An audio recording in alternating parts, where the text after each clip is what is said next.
All right. So I've added a couple more layers to this. As you can see, there's a bunch of different layers in there. I'd say I didn't count them as I was doing it, but I'd say probably 7 to 8 different layers in there. Only 2 of them involve yellow, so that's why it's a dominant plum.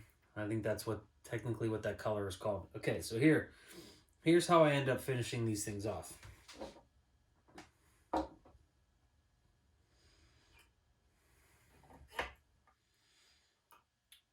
I'm sure you can use any type of epoxy, but what I use is this Loon Outdoors Hardhead Clear. Now they have it in iridescent green, which I think is shit because it's thick as all hell. I think I gotta return this to Lower Parts Online.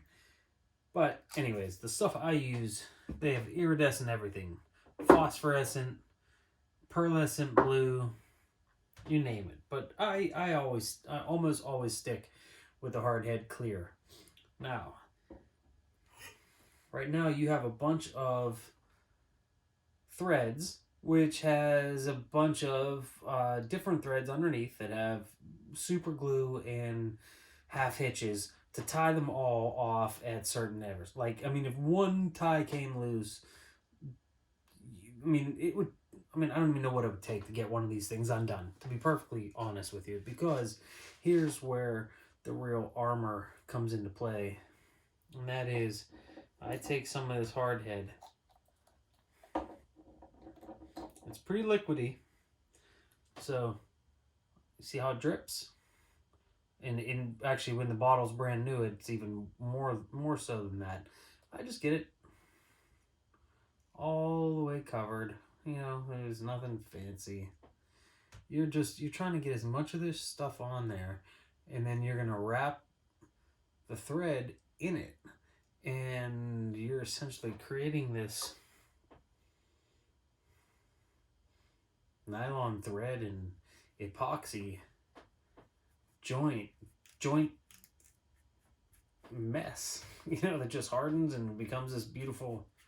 Okay, so you can see how that's I've already gotten it right to the end, and that's what you want if you want to try to make this nice conical shape here. So at every single wrap I do here is wrapping itself in that epoxy.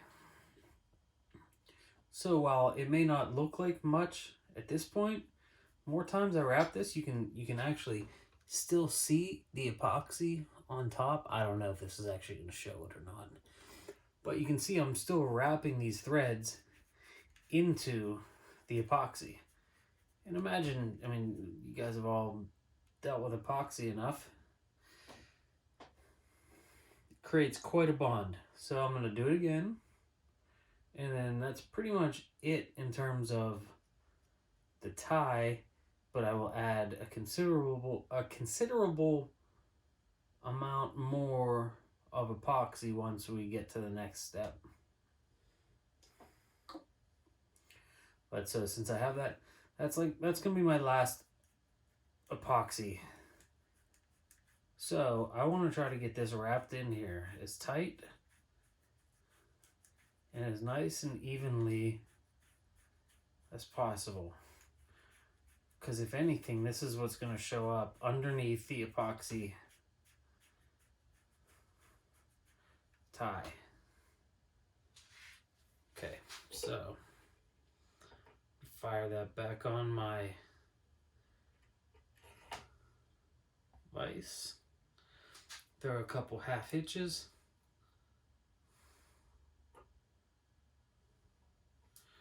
Pull it down tight. Pull it down tight. All right. Now,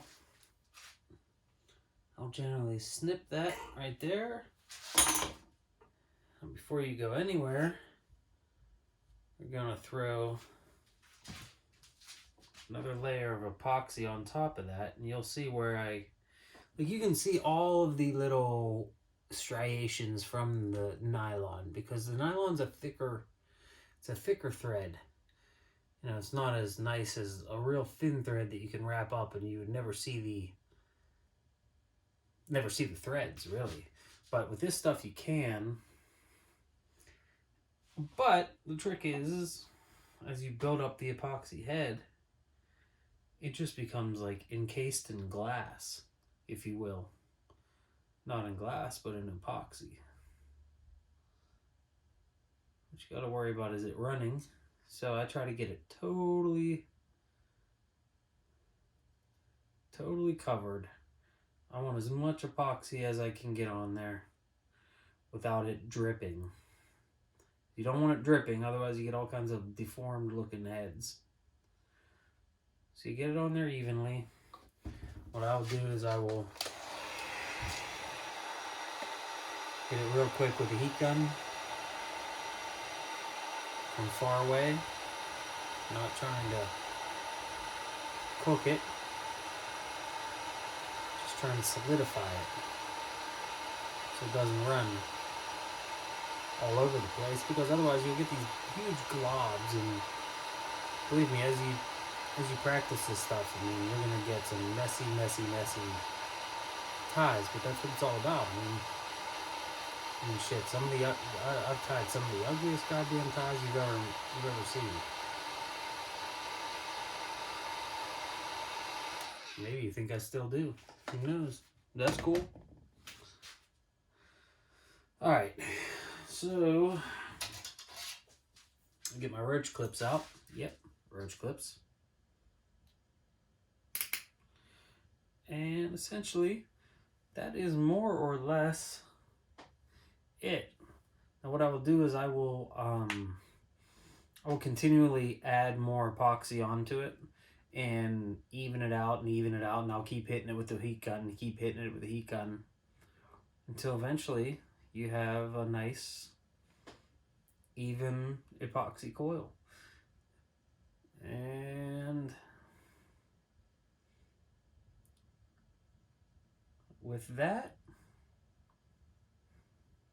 that's about it.